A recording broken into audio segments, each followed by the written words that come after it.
Hello, everyone. Welcome to the webinar. I am Jesse, senior editor here at BrandLab, and I'm joined today with Shane Hanlon, who is the executive editor at BrandLab. Hello, everyone.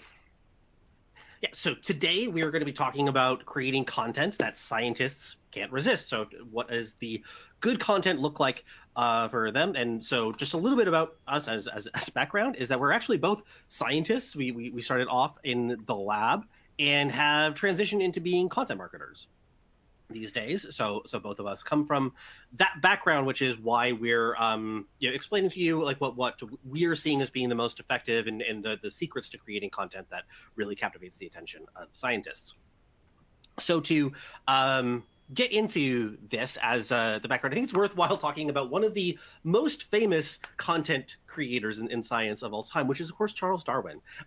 Very famous gentleman here. But most people don't think of him as being a content creator, but he created a book at the end of the day, which is where we all know him from. But I think that this is a useful thinking about like the origins of scientific content and the history there. So people don't always realize this, but the full title of the book was On the Origin of Species by Means of Natural Selection or the Preservation of Favored Races in the Struggle for Life. Now, I know a lot of us in marketing have wanted to fit a few extra keywords into our titles before, but in my opinion, this is still like pushing things a little bit. It took him about 20 years to publish this, which is also not the cadence that I would say that we're looking to these days to be an effective content marketing strategy. 432 pages, big brick of text. Now, the book was a bestseller by its time, but I would say that the competition for content was not quite as fierce back in the day, a little bit before Netflix came out, things like that. So this gives you a little bit of the vibe of the content creation process here. And then I also wanted to share a little excerpt from the book. This is a single sentence from the book, 89 words long. And if you can take a moment to look there, I'm not going to read this whole thing to you, thank God. But it's tough. It's tough to kind of parse things and kind of make sense of what's going on here. Now, the reason I'm bringing this up is I think that this is actually kind of reminiscent of a lot of the content that we still see today from scientists, unfortunately. We see run-on sentences, still the writing is unclear. It's focused on technical details over other sorts of materials, tends to be dry and overly formal in its style, yet and lots of jargon, I think is pretty common. So there's a lot of content that I would say falls into this category of being difficult to digest. And then at the other extreme here, we have what I would call baby's first science blog. So this is content that the other type of content that does exist. There's a lot of this on the internet for it. Unfortunately, a lot of it lacks depth. It's kind of like search engine bait. It's really designed to drive attention through that channel. It's written primarily for students, I think, in a lot of cases. Factually questionable, maybe not up to date. Maybe it's written by an AI bot of some sort. And I think that this is like kind of two extremes of content that we see like a good deal of. So Shane, I was really like ask you, now bring you in for a bit of a conversation. We'll be talking about this stuff as we go through the webinar. Do you recognize like both of these types of content? Have you like seen both and recognize that? Recognized is being polite. I felt like personally attacked when I saw some of this as a former researcher and then someone who made this transition into science communication by creating essentially my first science blog in this world. And I actually have to. It's funny. You and I didn't talk about this, but I was listening to something recently and they talked about a blog spot and folks not really knowing what that is nowadays. Like I had my own blog when I was a budding communicator. But yeah, I mean, it's parts of the trade. We are, as scientists, we're taught to create really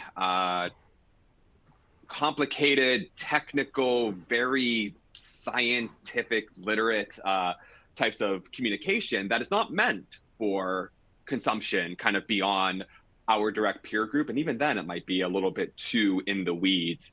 And then perhaps maybe overcorrect, where this idea of making it's about making science accessible, sure, but also perhaps losing some of that detail, using some of those technical elements that might be important. So yes, I see it today. Like we talk about this all the time, and I'm guilty of probably being on both ends of the spectrum at Yeah. some point in my career. I would say that too, for sure. And one of the things I would also mention here too is that another thing that could happen from this is people who don't know very much about scientists, like science, writing on scientific topics too, can sometimes be on this side of the babysitter science blog, side of things, especially if they are not taking the time to like really like learn the material. So it's a challenge, and like this is the kind of information, the kind of content that research scientists are kind of turned off by. They want to have something that's a little bit more sophisticated most of the time. So with that, we have these two extremes here. We have the hyper technical stuff that's not particularly readable, and we have the dumbed down maybe version, less sophisticated version that's not particularly rigorous.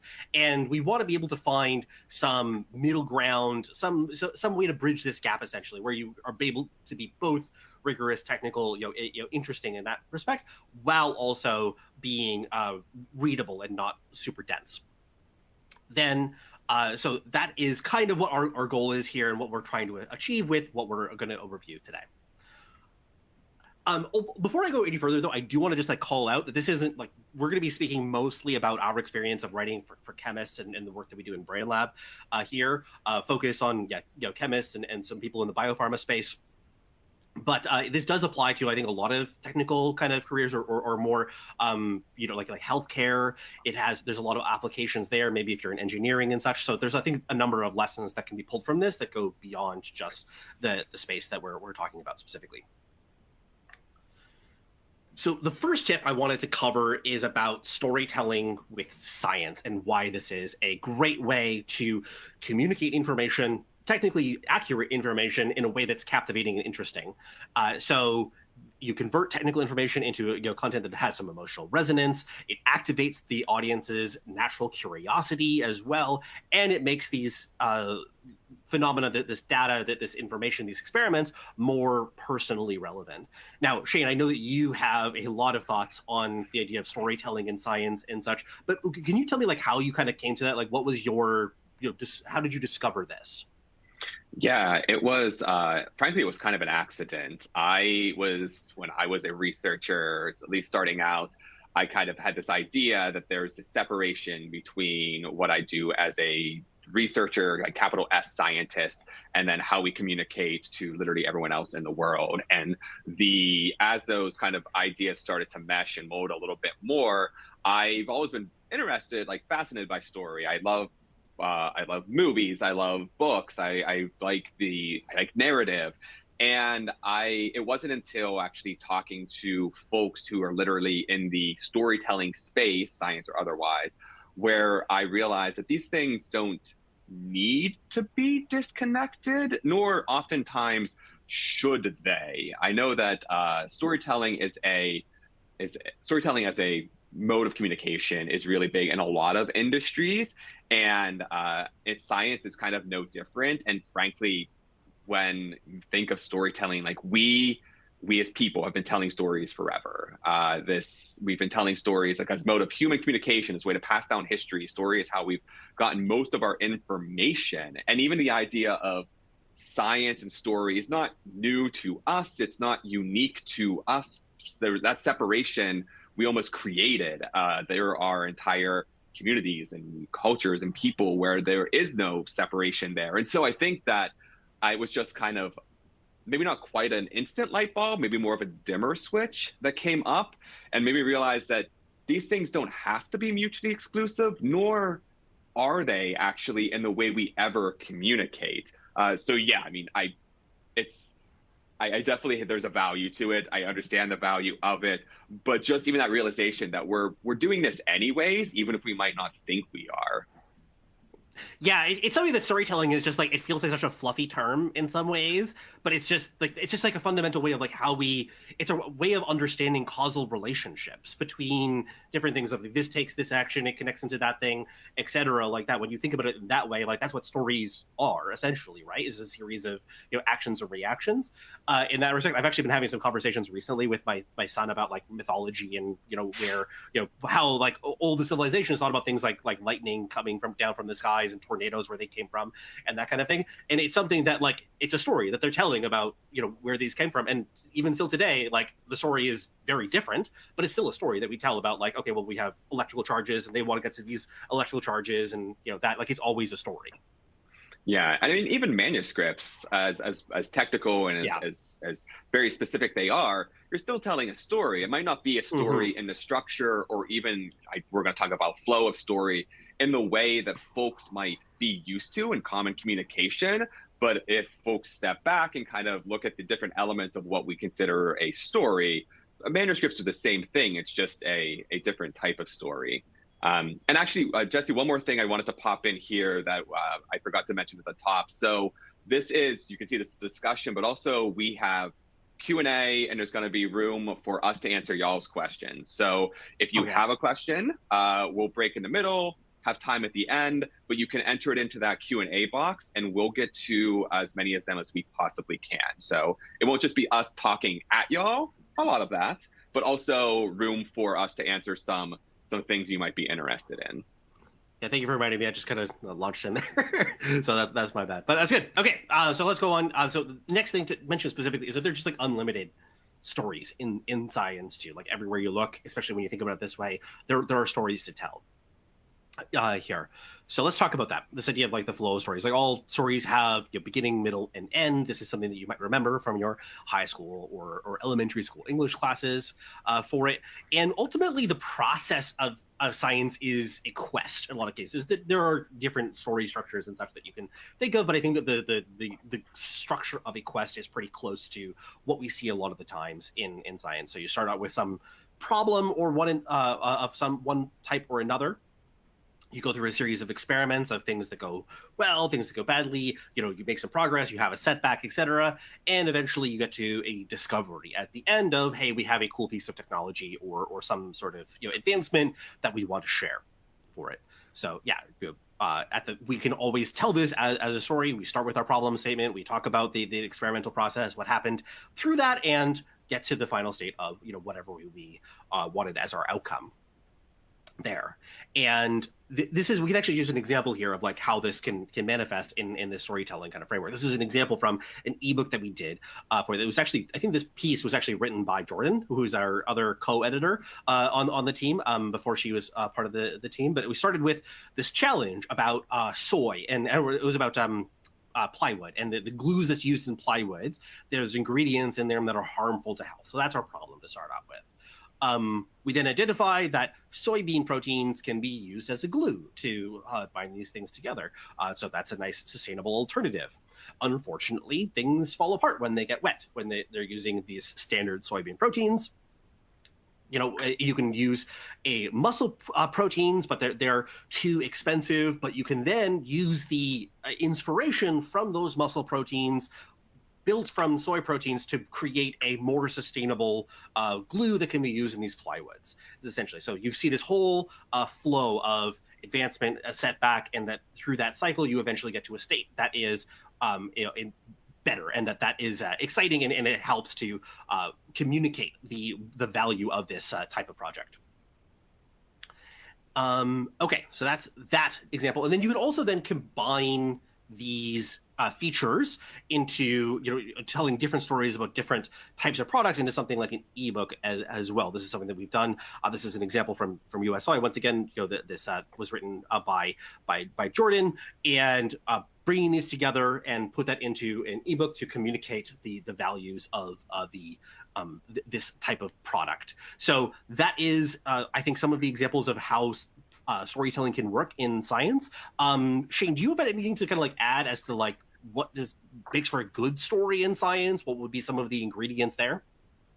Yeah, I mean, when I think about story, I think about it in two kind of specific ways. One is the structure of story, and then two are the kind of like personal elements, the ornaments, the things that make a story special. And structure wise, like you said, there's basic kind of story arc. It goes up and down, right?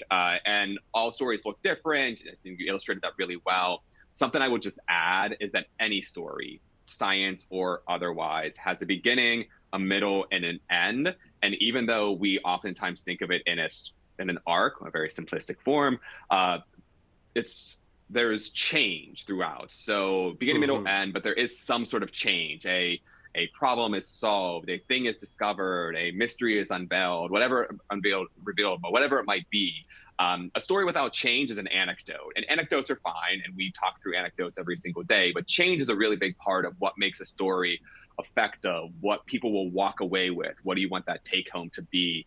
The other element is the personal element, and I don't necessarily mean this is where things get like sometimes sticky when talking to scientists about story. They're like, science is supposed to be objective and it's supposed to like to stand on its own, and that is completely true.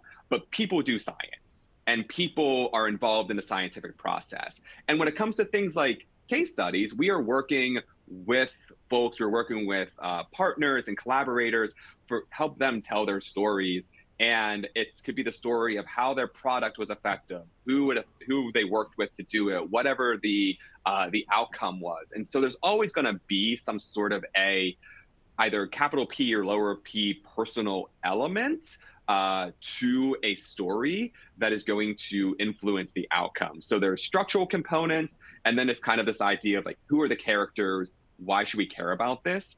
And that is true in any story that we ever tell, full stop, but it can also be, and it should be true in the sciences as well. Yeah, that'll be something that we're going to get to a little bit later on, especially about this idea of like, yeah, the personalities and stuff. There's some definitely some opportunity to talk about that there. But we do have some questions that have come in. I think this would be a good time to take a couple of them if we have anything to cover here. So yeah, I'll let you cover those. Yeah. So actually, I'm gonna ask you first, and then we can come back to me on this one. So someone asked, Sure. if you want to get started in generating content, and you and I talk all the time about generating content. What are some of the best methods or places to get started, and maybe even ways to get feedback? So maybe we can just talk about how we kind of got started and where we're at now. Okay, so this would be more at the level of like a writer who wants to get into creating content and that side of things, or would it be more That's about what I'm the thinking. More okay. from like a Um, personal side of things. Right. Yeah. No, I think that there's a lot of different. How I got started was actually like writing on Reddit about like video games and stuff. To be honest, and then I started doing some blogging around video games, and then I started doing some blogging about science, and then I got hired to do blogging and writing about science stuff. For it was kind of my arc there. There are a lot of opportunities to get started to mess around with things. I think that I really like LinkedIn. By the way, you can follow us and connect with both of us on LinkedIn. I love to meet people through that, and it's a way to just practice, try things out, see what works, see what doesn't. Just getting a bit of a sense of like hooks and captivating visuals with interesting text. That like finding some channel that makes sense to you and just try to get good at that, and eventually you'll develop some muscles and that you'll be able to diversify in some of that. What about you? How did you get started? Yeah, I mean, similar. I feel like this is aging us a little bit, but this idea of I had my own blog. Actually, I think I had a couple at one point, all focused around different scientific things. From research, I went into science policy briefly, and then ended up in the science communication space. And so that was more science policy focused, but still, I just wanted an outlet for a place for me to get ideas. If folks read it, great. I wanted them to, but that frankly was more about me practicing on my own. I was really involved in social media for a while. Before my previous role, really on Twitter Mm, and Instagram and even TikTok for a little bit. But to your point, like it doesn't matter necessarily the channel. Well, the channel is important, but what I mean is that there are so many different channels that, and Yeah. so many different ways to get science out there and communicate, that when thinking about kind of where to start, because it can be kind of overwhelming, you can start where you're comfortable. Start with what you Yeah. know, start in an area that makes sense for you. And then from the feedback perspective, honestly, ask your peers. They Mhm. will be a good kind of grounding source for you, a good way to figure out, like, are you enjoying this? Would you read this? Ask folks who might not be scientists, honestly, if that's your Mhm. goal. Figure out who your audience is and who you want your audience to be, and go to that audience. And it could be easy as just kind of like asking them for genuine feedback. I know it can be maybe uncomfortable sometimes, but it is a good way to do it, just being upfront and kind of honest with folks. Yeah. Another Definitely. question. Oh, go ahead, Jesse. So I was actually going to jump in. One of the questions we had specifically was about how impactful that soy ebook was. I don't think we have a case study about that particular one, but there was another program that we did for them that was covered in some of our case studies that we have on our website. I don't remember what they are off the top of my head, but I remember that we met a lead goal of something like 400 plus there. So you can look at our website there to hopefully find that. And if you can't find it, contact us and I'll send it to you. Then we also had a question that was about, I think, about salesiness in presentations too, that I mentioned. And I think that the story element actually is like kind of part of that secret too. Because if you're saying like, this is the product, this is the features of the product, this is the benefits of the features of the product, that like it feels very scripted and static and stuff like that. But as instead you say, hey, here's an interesting story about how somebody used our product and was able to accomplish something awesome. That to them is like yes, there's going to be some information in there about what were the features of the products and how did they help do that thing that was awesome. But it doesn't feel as like whack you over the head with something that is very salesy. Yeah, that's a great point. And I'm gonna do one more, and then we'll have time at the end. But I want to make sure that we have Yes. time to go through our part of it. There's lots of story questions in here, which bring me so much joy.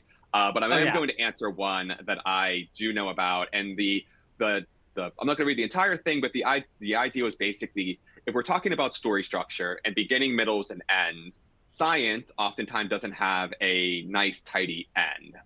The idea of science is that the idea of doing research, right? Yeah, if we just answered all the questions, we'd be done, and that is never going to happen. So basically, how do we reconcile this idea? And because of these findings, we are going to do future research. And my suggestion for this is always find a stop and find a full stop. Like, this is what we found in this study or whatever it might be. And even if those results are, say, inconclusive or lead to something else, you can still put a full stop on that thought. You can still say, in this thing, we did this. And then literally take a breath. And because of that, this is what's next. So when we say beginning and middle of end, the story doesn't necessarily have to stop when the end point, like the written piece doesn't need to stop at that end point. There can be this tail, but just making sure the thought is complete, making sure that story is complete before going on to the next thing, that is really important and really effective. And having that stop, having that full thought completed, allows us to process, like as an audience, to process it and then think about, oh yeah, what's next? I don't know, if Jesse, if you have any thoughts on that. Yeah, I'll just read one of the comments out here that kind of summarizes a great idea of that. So I find that if you start with a problem and then solve it, makes for a good story arc. That's a great place to start for it to keep things simple of it. I think that's a great formula.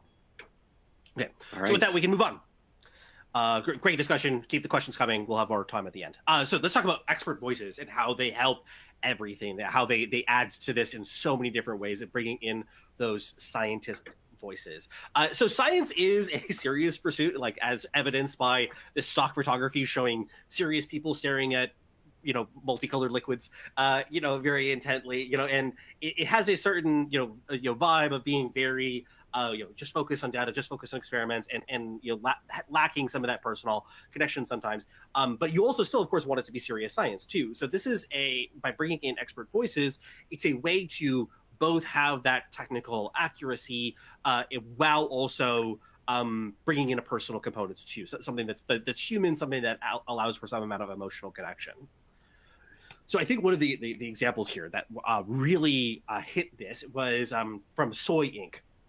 This was actually a piece that I wrote that was talking about how soy ink is used in a variety of different products, and the advantages of it is some of the topics that were covered in there. So once again, this is an ebook that was done for US Soy as one of our clients there. But one of the people that I had a chance to talk with was this expert who was just marvelous lady who is very clearly had worked in like inks and oils and bio area for a long time, and she talked to me and shared a story about using soy ink. And so this is what it was. A company said they wanted to do baby footprinting with soy ink, Sevem Erhan said.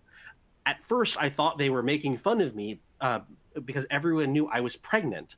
I quickly developed the ink, and my daughter turned out to be the first baby in the US to be footprinted with soy ink. It's just like it still gives me tingles when I'm like reading it right now, because it's such an adorable, cute, compelling story, and it's like simultaneously it's like it brings in this like personal aspect. And like if I just said to you soy ink is safe to use with baby footprinting, that has like what 10% the impact of this little story here.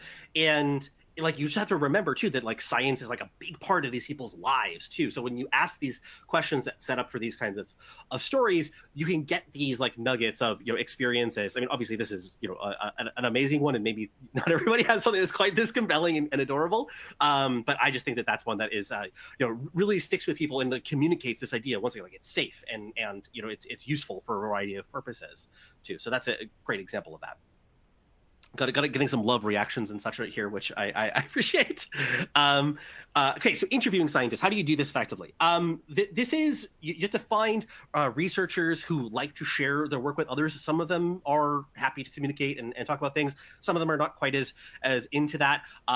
Don't force them if they're that's really not their type. I mean, sometimes you have to, but usually there are a few who are really excited to share things.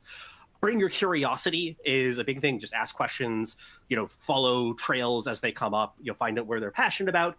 Then also like specifically ask questions that are designed to trigger a story of like, tell me about the time when you discovered this problem or when you overcame this challenge in the experiments. Like you're asking for, you don't ask them like, hey, tell me a story about such and such and such, but you can trigger that in various ways.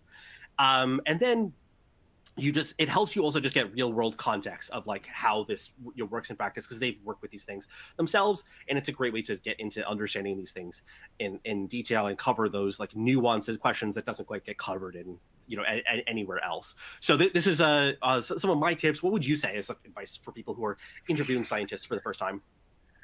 Yeah, I literally interviewed someone yesterday, so this is very top of mind. I think this is really great, especially the prompts. Like, think about the prompts you have for folks who might not be super comfortable in an interview setting. Just some other things I would add is, don't be afraid to let the conversation go kind of where it will go. And there's a balance there to strike between making sure you ask the questions and get the answers that you're looking for whatever the project might be. But also, there might be times when you're not going to use some content that you're getting, some of the audio or like whatever the form might be. But that's okay, because it might be about getting comfortable with them. And then you also literally never know. I was on something yesterday for a project that we're doing, and we had said goodbye. It was great chatting with you. We'll be in touch. And then the person ended up talking for a few more minutes, and that's definitely content we're going to use. And so if I didn't just kind of let it go where it went with some guardrails, we never would have got that. And with that, it's just kind of ask more questions than you might use. And so it's all around this idea of getting folks comfortable, getting them in a space where they're willing to talk, willing to discuss. I think that can be really helpful. Again, we're saying for scientists, but frankly, in any situation. Yeah, and I would definitely say that just that little tip of don't turn off the recording until you're done the call is absolutely gold. Like I've definitely had some moments like that myself. So yeah, the general thing I would say I would agree with all of that. So let's keep on going. Okay, what content should you create then is, of course, a question with this. And the short answer is, of course, it depends. There's a lot of different things that you can do once you have these stories. You can put them in a lot of different places for it. So here is just a quick map of like the different kinds of content that people create, that content marketers create and across a lot of different industries, kind of mapped out between the amount of effort that's involved in creating them, and then top of funnel versus bottom of funnel of different impacts there.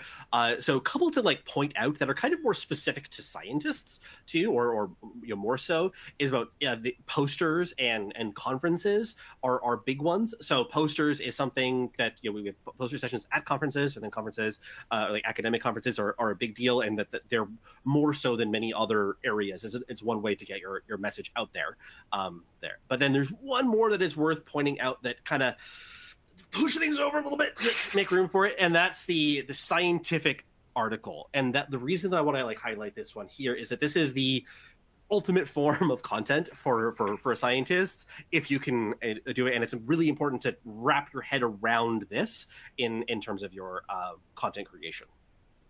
So what are academic articles? I think there might be some people who are here who don't come from an academic background. Just kind of explain it quickly.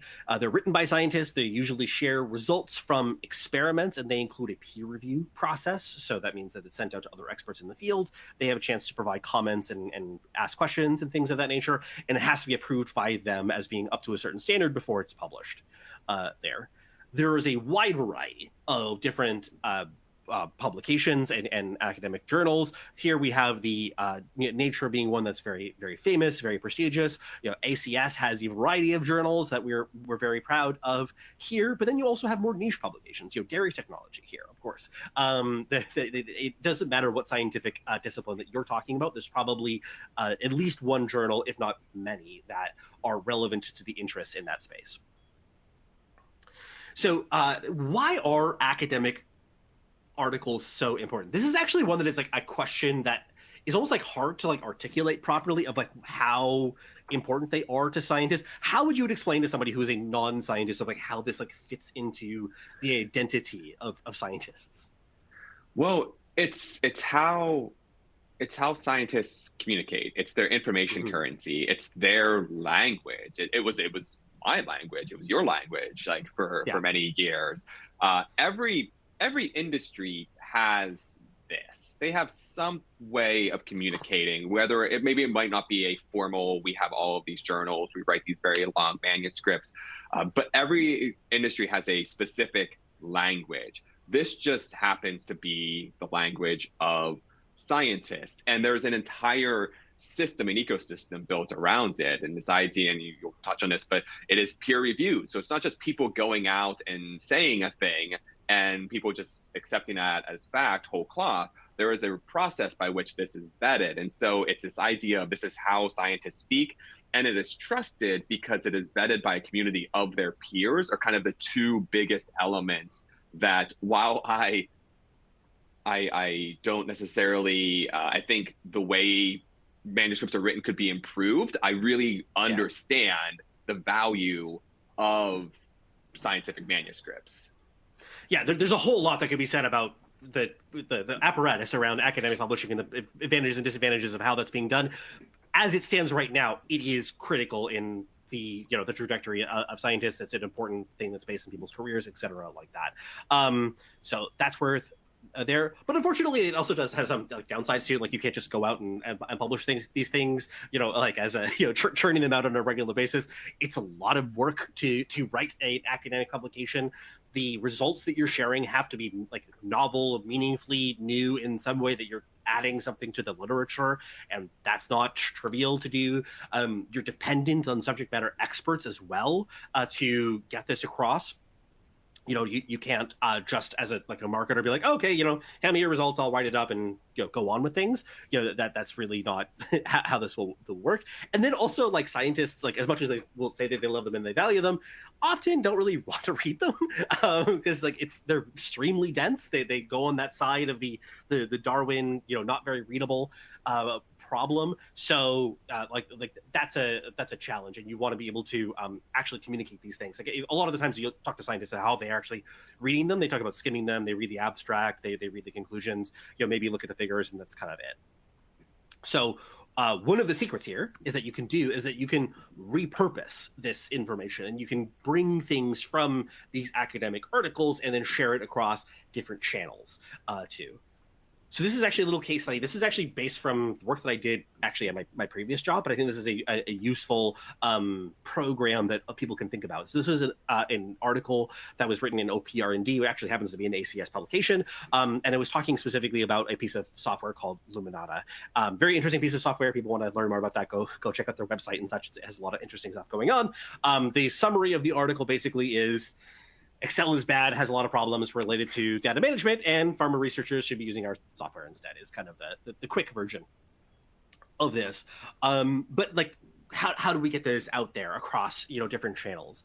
So first, taking this, summarizing it, putting it into a blog post. That's one way to increase SEO access to the ideas in here. You can then this actually then led to a couple of earned media pieces. So I was asked to write on this in a couple of publications, like trade publications kind of space. We then did a podcast that was interviewing one of the authors of the article, which then was also redistributed through YouTube as well. And then I also presented this work at ACS Fall 2023. So this was the last, not this year, but previous year.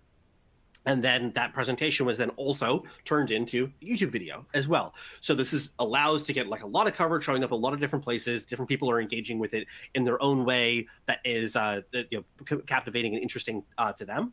And then in addition to that, it also has this advantage of you can use it in references, you can share it on social media in a lot of different ways. So there's lots of other ways in which it showed up in smaller ways throughout. So what do you do if you don't have a scientific article to work off of? Because not everybody does. You can look for references of your product in the scientific literature.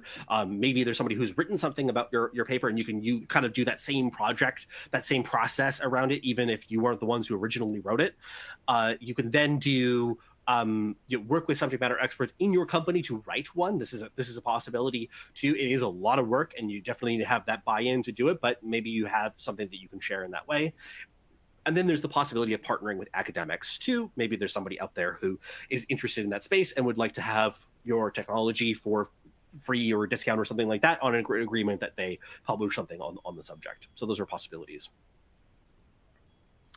And then I also just want to mention about like white papers too, because I think this is in some ways the version that you could do of this type of work that doesn't require going through the academic publishing process. It is a version of this that is much more, you can do it in-house, or you can work with somebody externally to do it, and you don't rely on that same level of effort for doing it. Why do you? This is examples of like the results from one particular case study that we had with Crescent, which is a white paper that we wrote. So this is one of the services that BrandLab offers. There's actually a download for that, I think, that you can access within the panel for the attendees here. So Shane, why do you think that scientists seem to gravitate towards like white papers, and this is a type of content that they seem to enjoy? Yeah, I mean, part of it is a point you said earlier, that even though scientists write a lot of manuscripts, they don't necessarily love digesting them. And I can say even me, like I was that way. It's reading abstracts and then going through to get the information you want. They're really dense. And so the information is incredibly important, but perhaps not the most accessible. And so the nice thing about something like a white paper is that it is more accessible than a manuscript, but still has that scientific rigor, still requires input from experts, and almost always, or more often than not, is very heavily cited, has many references for like, this is where the information is coming from. And so it is a less dense manuscript that still holds that rigor. And so it's that nice balance between it is being written for the audience of its choosing, so you can be more specific too with an audience, but also trust. Trust is such a big thing in science. And so scientists can trust what they're reading, know that it is legitimate information, but also have a good time reading it. Yeah, no, I agree with that. It definitely strikes that balance, and it's the fact that don't have to go through the peer review process. It does simplify things quite a good deal. Okay, so let's go on. Okay, next, to round things out, to end things on, I do want to talk a little bit about jargon and writing in for scientists, because this is a big topic that comes up, I think, throughout science communication, science marketing, etc. How do you handle jargon, and what balance do you want of this? So I have a couple of principles that I wanted to share with folks of how to approach this topic, and the four that I'll list out here is. It's usually not about the jargon, actually. There's actually a lot of other considerations you want to think about first. You want to maximize clarity of your work. You want to broaden your audience when possible. And then language is also about culture. So we'll get into each of these. So let's go back to that quote from Darwin at the beginning here, this chunky sentence here. If you go through this, there's actually not a ton of jargon in here. The closest that I can come up with looking through this is like variety, being used kind of like species is used today, which is like I guess that kind of counts as jargon. And then natural selection is a term that is, of course, very essential to the work that he's doing. But like other than that, there's no terms in here that are particularly exotic. And the reason that this is hard to read is because it's badly written. So I think that until you solve for this is one of the biggest problems with science writing and very technical writing.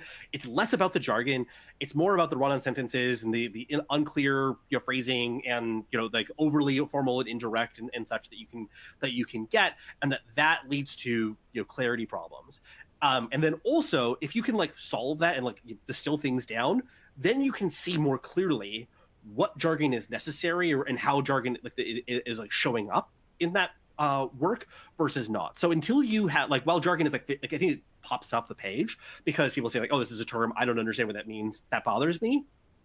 That is, it becomes clearer what it means if you can see it in a clearly written context too. So there's a lot of advantages here. Start first at don't worry about the jargon, just get the writing good, then ask the questions about jargon afterwards. So this one is actually a little exercise to talk about like clarity too. So imagine you're discussing blood biochemistry without using the word hemoglobin. Given the fact that hemoglobin is like a particular protein with particular functions and particular like molecular structures and such that are in it. And like it would be virtually impossible to have a meaningful, fluent conversation about blood biochemistry or like oxygen in the blood if you didn't have some term to talk about this particular molecule for it. So I think that's like oftentimes jargon, if it's used properly, actually adds to the clarity of what you're saying, because you could talk about this particular phenomenon precisely there. But then on the other extreme, you can imagine like trying to discuss blood biochemistry using the full name of every protein in the blood. This would be like just so onerous, and like even aside from the fact that it would be like extremely tedious and extremely dry, it would just be so convoluted with all of the terms that you're like jumping back and forth between it. Unless you were like a hyper expert, you would not be able to follow what's happening here. So you kind of have to find the balance of terms, like what is the set of technical terms that helps you explain this phenomenon most clearly, given the fact that you want to have that precise vocabulary sometimes, but you also don't want to have it in a way that's unnecessary there. So in addition to that, it's worth thinking about like your audience. And I would say that there's like different levels of audience too. And each project that you're working on will have a different audience in some ways. So first you have experts in the field. These are people who are the most central to a smaller audience, but those are the ones that you're most interested in, of course. Outside of that, you have people who are experts in related fields too, and that they're relevant, and maybe you want to communicate to them as well, even though they're not like very specifically in your lane and what you're trying to communicate, but you want to be able to reach them and be accessible to them as well. Then beyond that, maybe there's like trainees and influencers. By influencers, I mean like other people within the organization, as in maybe key opinion leaders, or there's the IT staff who have to learn about how to integrate a new piece of software, or the procurement folks. It depends on who that is there. So, and then also like just non-experts too. If there's anybody who's like just curious to learn about the field, maybe you want to have the work to be accessible to them as well, even when you're marketing to them. And then outside of that, you have the public too. So each of these different levels are possible. Now, I think that mostly what we're talking about here, the public is probably not who we're discussing here, but maybe it is in some particular cases. But you got to identify which of these buckets you are trying to aim for, and what level of broadness. And also, like, understanding you do want to reach as many people as possible and having accessible to as many people as possible too. And so it's useful to expand things. And then it's also, I think, relevant to remember the curse of knowledge at all times as well, where we overestimate what people know often. So what we think is easily understood by experts in related fields really only is understood by the experts in the field itself. So maybe we want to try to lean towards being a little bit broader on the understanding that likely our curse of knowledge will be having us overestimate who this is accessible to.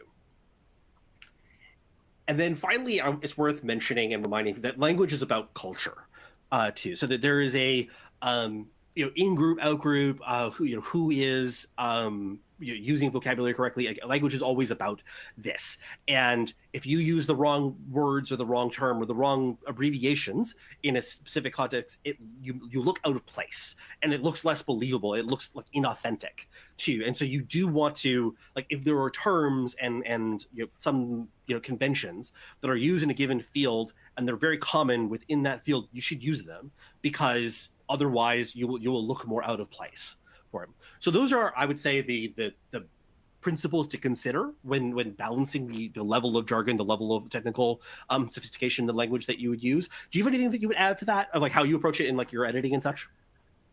Yeah, I mean, audience is most important. Audience with communication in general is just most important, but figuring out to the best of your abilities who you're talking to. I mean, one of the first questions that we ask partners when we're working with them, they come to us with a project. It's obviously like goals, key takeaways, that type of thing. But first thing is, who is your audience? Who are you talking to? Yep. And we can, if we specifically don't know how to what that audience's language is, the partner does, the folks we're working with do. So we can answer that question to the best of our abilities, understanding that it's never quite perfect. And the other thing I would just mention, and this is a hot take, and like an old me probably would have, somewhere in the middle of current me and then SciComm me and then researcher Shane, but would have said something very different. Acronyms are okay if they are described and if they are not overused, because part of the way we work, part of the scientific enterprise involves very long words that don't mean really anything to most folks. And so acronyms are really, really important, but they can't be overused. So it doesn't have to be this acronym every sentence. And also they have to be explained. They have to be even, and sometimes it's even more than just what the 3 letters are. Like, we are ACS, we are the American Chemical Society. That doesn't really need to be explained more, but sometimes there are acronyms that are a big, long Latin name that needs to be explained, like what this thing is. And so acronyms are okay if they are used correctly from a frequency perspective, and if they were explained. And then, just reiterating that audience piece is so incredibly important, and making sure that we know to the best of our abilities who we're talking to. Yeah, I definitely think that the like acronyms I just kind of see in some ways is like its own like particular form of jargon. I just could throw it in the same boat in my mind in some ways there. I think that having the definitions, having a quick definition is usually fine. Like, you can almost always like slip that in, unless it's like, I mean, hemoglobin is kind of a trivial example. I think that you wouldn't have to define that precisely in most areas of biochemistry. But like anything kind of beyond that, slipping in a quick definition, that'll help somebody out who's not native to the field, and people who are native to the field will be like, okay, fine, sure, whatever. And as long as it's not dwelling on things. So thinking about that, and there's just a lot of, it's a lot more complicated than jargon or no jargon, yeah, and such. And I think that, yeah, of course, audience centricity is always essential. Okay, getting to the end here. Summary. Find your science stories. Work with subject matter experts in things like the interviews, and that's a great way to get those stories. Repurpose to maximize the impact there, and it's particularly, you know, that had that case study that you could take a look at. Be intentional about your use of jargon as well, and gearing that to the needs of the audience. I want to mention that there is another webinar that we are planning to do that is following up on some things about this idea of actually audience centricity. Very, very relevant here. Marketing to Chemists Survey and Report. We are right now actually working on results from a survey that we did a month or two ago, and analyzing that, putting that into a report, creating a webinar around that. That's going to be happening in January. More information will be coming out, but make sure to follow us and connect with us via our email list, etc., to learn about that and know when that goes live. But we are now at the end. We have time for questions. As I said, once again, you can connect with us on LinkedIn as well to learn about that. But yeah, what questions do we have? So I'm going to kick this one to you first, Jesse. A marketing question for folks on the call who might not be as familiar. You threw up a slide about the funnel, and specifically where things lie on the funnel. And the question is it's the marketing funnel is what we're referring to. And the question was, yeah, if you want to go back to that, kind of why you put things at the certain place on the funnel. So, for example, individual thought maybe blogs were at the bottom of the funnel and case studies were at the top. And so just kind of how we describe these things or how we define this process. Yeah, so this is one that I definitely, I'm sure that there are plenty of marketers, content marketers, who would disagree on the particular places that particular things fall into. This is what I would describe as what these things are often best at for doing things. So just to clarify, there's, I think, maybe some science communicators here who are less familiar with this this terminology. Top of funnel is the idea of content or any sort of communications that's designed to build fame, build awareness, build affinity to a brand. And then bottom of funnel work is more based on leading to conversions, leading to sales, having somebody sign up as a lead. So the idea of blogs, I think that oftentimes what their blogs are best at is search engine, like getting traffic through search engines. So somebody types something like data management for scientists, for it, and learning how to better manage my data for scientists, or whatever. They have some question around that. They find a blog that's on the subject. They learn more about it. It's associated with a given company, and they can enhance their relationship with the company and be kind of inspired by the thought leadership that's happening there to craft their opinions about things. Now, the chances of going from most blogs, not all blogs, most blogs to like a sale afterwards, usually not going to be the way that things go. It's about developing that relationship. Hopefully they sign up for the newsletter if the content is good, but it's about developing a positive relationship with the company.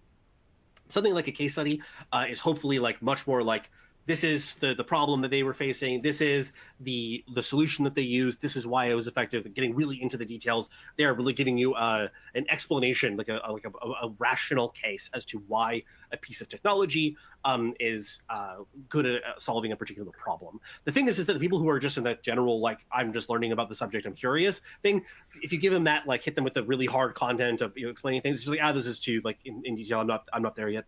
This is too salesy for me is a big thing. So yeah, if you look at these things like the demo videos and checklists and stuff like that, these are kind of salesy for it. But sometimes people want that. If you're like, I need to make a decision about the data management tool that I want to buy, you want a demo video for it. So yeah, that's things to consider. And that there's a lot more that can be said about this. But yeah, some of the considerations.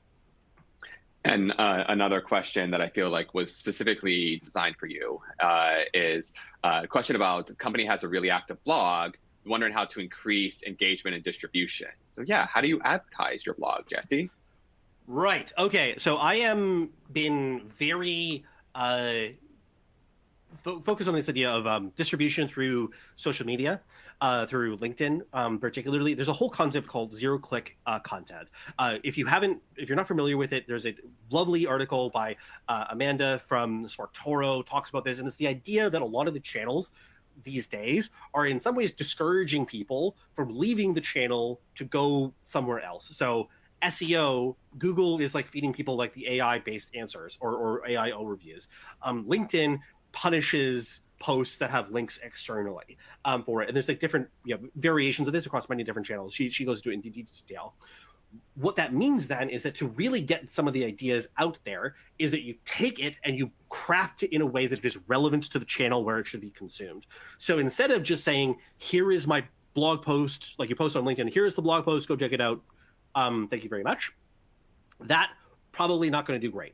Instead, take an excerpt, take an idea, take some snippet from the blog, write it up into a compelling LinkedIn post, include some compelling image for it, and then in the comments, maybe say, if you want to check out the full blog post, check it out here. Will this like ultimately increase the total traffic to your blog? Hopefully, but I wouldn't say that that's the main objective. The main objective is have people consume the content in that channel and that you're just getting more eyeballs and such as a response to it. So that's how I think of it. There's so many more other things. This idea of like you can slice and dice it. You can do things like a podcast. You can create a video around a blog post as well. All of these things, it does depend on what capabilities you have in-house and what your preferences and stuff like that are. But yeah, those are some to consider. Yeah, and I think those are some great resources. And I asked you specifically because you're a very prolific blogger and also your expertise on LinkedIn. And I could have anticipated that would be where we'd go. Yes. On the kind of flip side of something that's made the question that's specific for, or almost seems to be made for you, there's one in here that it's like, oh, I do this is for me. Not specifically, but there was this question about storytelling, kind of going back to that principle, and do we ever receive pushback from scientists about storytelling? Again, going back to there's this like disconnect in our minds, and the question like, how do we convince scientists in this situation that storytelling can be more effective than kind of very technical approach that they might be used to? And one thing I'll just add here is that there is communication science out there. The field of science communication has an entire research component for it itself. And there is ample research that shows that personal narrative, that shows that story structure, that shows that including characters and including events and outcomes and this idea of transporting folks into a situation, into a scenario when they read something, the idea of the imagination, all of these components go together to make a compelling story, and that folks relate to that more, they retain it more, they care about it more, and they follow up more. And so at the very least, there's all sorts of answers to this question. But if we're thinking through a science lens, through a research lens, there is so much research out there on why and how story is an incredibly compelling form of communication that might be more compelling than some of the kind of more standard, than like the standard, let's say, scientific manuscript. So lots of answers to that, but like a very kind of concrete one that there's just science to back it up. Yeah, and I would definitely say that it's also like you don't tell scientists like, I am storytelling to you now. This is a story that, like that kind of thing. Like I think that the example of the soy like footprinting thing, like there's not like an announcement there that this is going to be a story that's coming. It's a quote from somebody that's that fits into that, and it's a very compelling piece of it. Now, that is kind of like an anecdote that fits into a broader, like story too. And in some respects, this is a question that kind of came up about anecdotes versus storytelling too. I think that you can string together a series of anecdotes to, in some respects, fill that structure too. I think that having an anecdote versus, like, you don't have to do like storytelling big picture across the whole thing always. You can have the smaller pieces, and then that can accomplish a lot of it. The most important thing I think that is just like, don't just focus on listing features, listing benefits, listing like all of that like hyper technical thing. Yeah, and making sure that it follows a structure. But it looks like we're out of time. Getting notice from back stage on that, so we will wrap things up. Thank you so much, Shane, for hanging out with me on this, and all of the lonely questions. We'll be following up on that. Anything else to add? No, I'm good on my end. Again, thank you all for attending. And as Jesse mentioned, we got another one of these coming up in a couple months. So we hope to see you there. In the meantime, you know where to find us, and we look forward to seeing you all again.